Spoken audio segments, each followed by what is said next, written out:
came in the cul-de-sac, leaned back in a leather clad seat, pack of spirits in your Prada bag.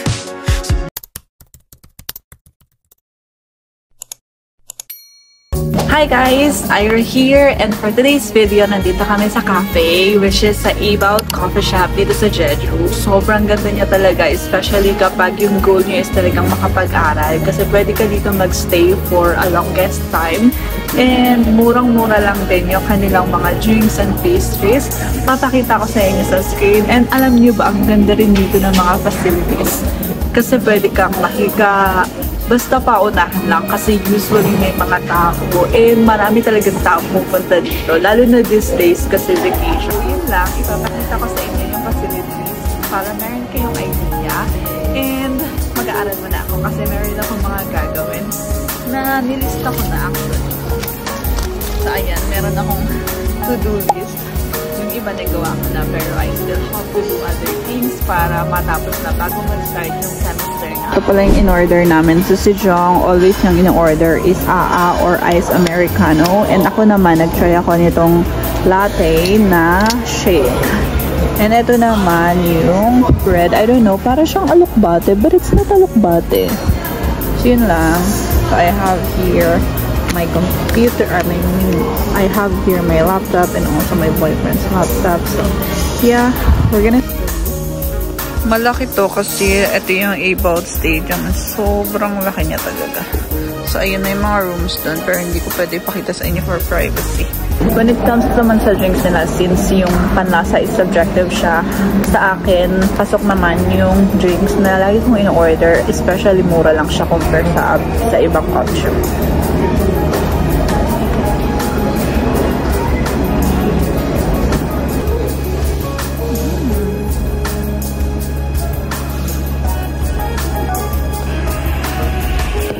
So mag-i-stay kami dito for like maybe 5 hours.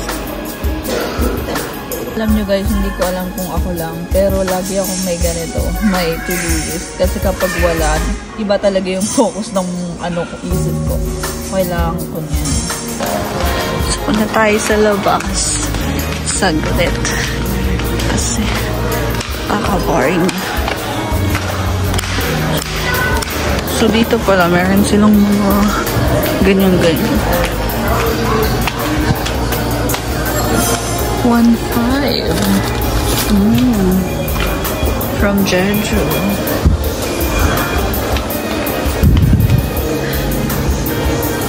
Mahal lang. Ang cute na ito. Ayun o, meron sila 5,001. Yung container para siya sa Tapos ito, gusto ko talaga to. Gusto kong bilhin kasi wala akong pera ngayon.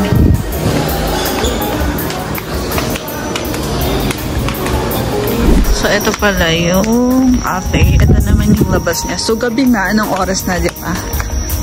Kasi may ginagawa rin ako eh. So pakita ko sa inyo. Ang ganda, di ba? Tapos ang mura lang ng coffee. So, ayan.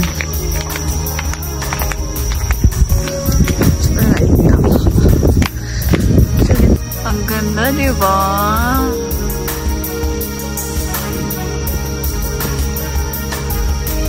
Ang lawak niya.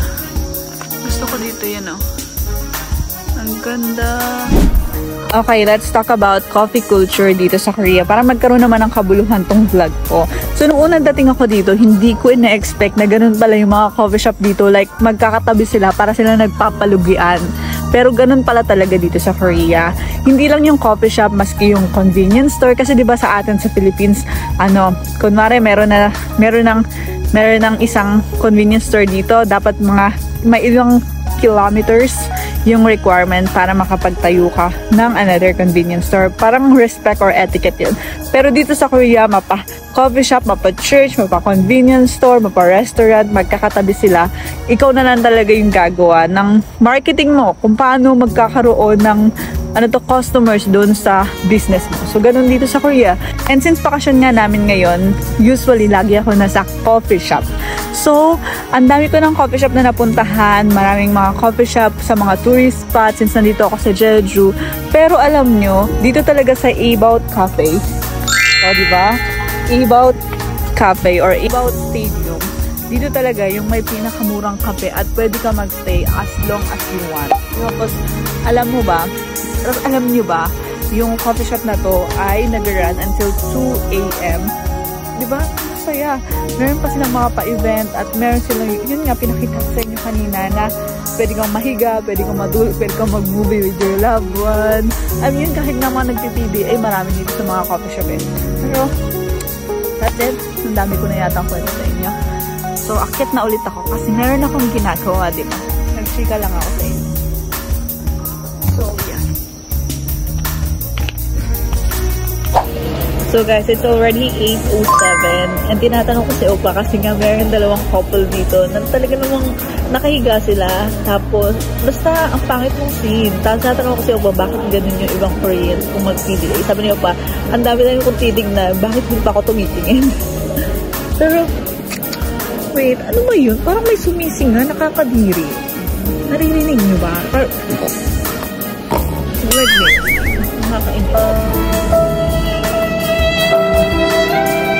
So guys, as you know, I'm learning Korean language, but you know, I'm not consistent. So last week, I'm not actually using a specific book. So I just browsed on the internet and checked if there's something interesting that I want to learn. It actually depends on my mood. So last week, I was reading this short story and I learned this new word. It says Mumyong Son.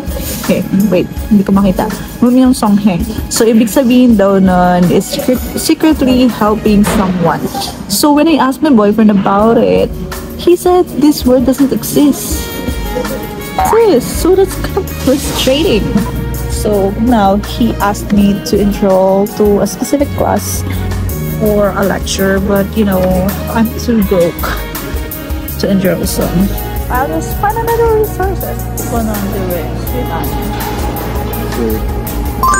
So guys, nag-check lang ulit ako ng level test dito sa PTMIK. So, ayan yung level ko ngayon. So, ito yung level 5. I-check natin. So, may bang munol pa na. I was sleeping and then I received a phone call in Korean. Bubble mo. Taga 전화를 받았어요.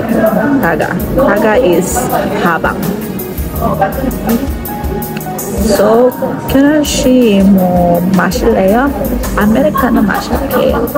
Ice Americano. So, kung magtitake kayo ng tubig, madalas lumalabas yung ganito. So, yeah.